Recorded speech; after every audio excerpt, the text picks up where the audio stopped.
Hello, Judy from Itchy Palms Gardens in Central Victoria. Today we're going to have a little walk down a garden we've made around our dam, and because I like palm trees so much, I've tried to make it into an oasis. I hope you enjoy, and I hope it inspires you to get out in your garden and dig a little. Here's an old photo I dug up just to show you how much Palm Cove has changed over the years. Paul and I started this garden off about 17 years ago, and a lot's changed since we started. This shot's taken a bit later, and you can see the trees at the rear have grown quite a bit. This is a picture of Paul this year, resurfacing the old boardwalk with Merbau. The pictures below Paul are the old deck surface, the deck when the old wood had been taken off, and the pile of old wood that Paul took off. This is the completed boardwalk, but looking from the other direction towards Palm Cove. Well, off we go.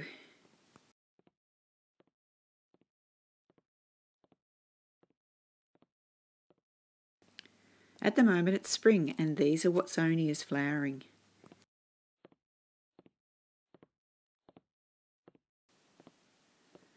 This is our little duck island, a floating island we've got in the middle of the dam so the ducks can nest without being eaten by foxes. In the early days when we first got the dam, I didn't want it to look like a dam. I wanted it to look like an oasis. There's not a lot of structure other than the rock wall around Palm Cove, but there are 4 palm trees, 4 Canary Island palms spaced evenly across the back of the dam, just to give it some bones. Most of the other plantings of palm trees at Palm Cove are fairly spontaneous. Some palm trees that are planted in groups, other ones just look like I've thrown a bucket of balls out and just planted them where the balls have landed, to make it look a bit more natural. After the first season, most of the plants at Palm Cove really haven't been watered by me much at all. They've just relied on rainfall, so they have to be tough plants here because we don't get a lot of rainfall and it's very hot and dry in the summer. Here's the self-watering pot from last episode. Hopefully the periwinkle in it will cascade over the pot and have blue flowers all over it. We're almost halfway round Palm Cove, but I just thought I'd tell you about something exciting that's happening at Itchy Palms at the moment. My bouffon bulb is sending up another flower shoot this year. It flowered the year before last, but last year I didn't get a flower, so I've been waiting a long time for this one to come. Each day the bud pushes up a bit further beside the leaves and exposes hot pink little flowerlets. I just find it amazing how something so beautiful could be hiding inside a dirty old bulb. This is what it looks like when the flower's all finished and the bees have done their job.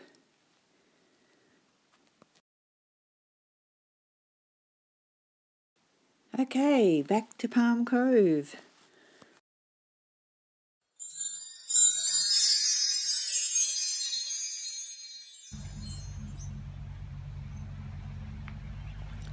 As with all gardens, there's a seat to sit on underneath a palm tree. And there's a few more shots of palm trees. People from up north or in hotter climates probably despise palm trees, but I love them. It's actually difficult to get them to grow down here because it's so cold in the winter. They're very symmetrical and structural, and they always remind me of my grandfather's garden.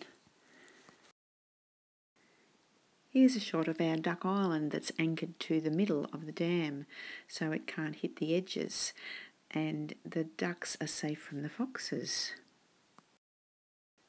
They nest several times a year, and it's lovely to see the little ducks swimming around on the dam. We made it from a couple of Paul's old sailboards with a trampoline net strapped around the top and some drums underneath for a bit more buoyancy. And then we put some wood on the edges, and I planted it out with cannas and irises, and the weeds have grown too, but the ducks love it. When the dam was first dug, we built a jetty before the water went in, but after 18 years the jetty really perished. So this year Paul has revamped it. He's put concrete legs on it instead of wooden poles, and now we've got a new metal mesh top on it too, because the old top actually perished quite a lot over the years, and we're very happy with it.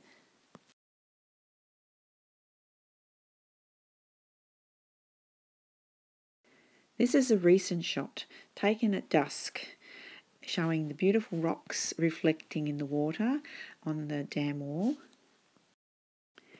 Originally, my brother-in-law Peter gave us several truckloads of rocks because he's a concreter and he didn't know what to do with them, and he's very generous and let us have them.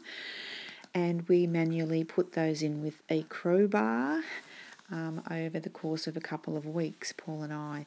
And when we look at them, we just wonder how we ever did it, but we're just so glad we did, because it just is a really nice feature of Palm Cove.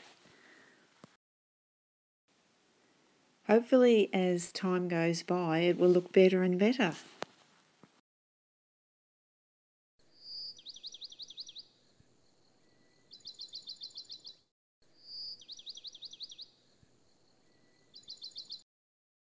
This bird of paradise tree means a lot to me. It was my late Auntie Rose's favourite plant, and it reminds me of her every time I go past it.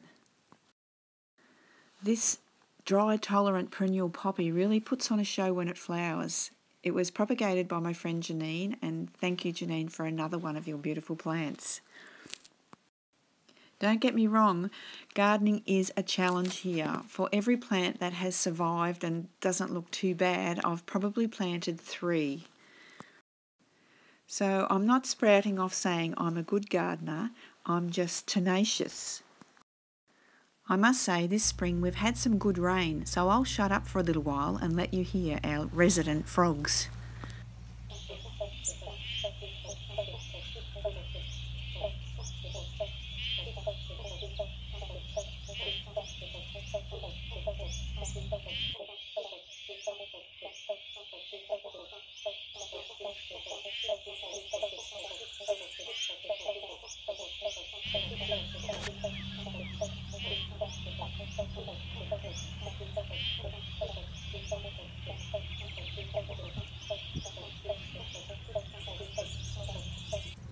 Even though the plantings at Itchy Palms Gardens are more botanical than native, our native wildlife love it too.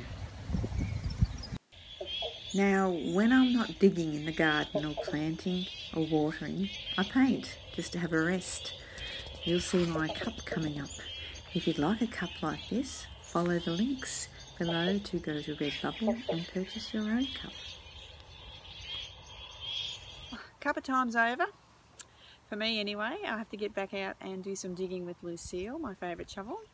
I hope you've enjoyed today's venture around Palm Cove. Next week we'll be taking a walk down Penny Lane. Bye for now.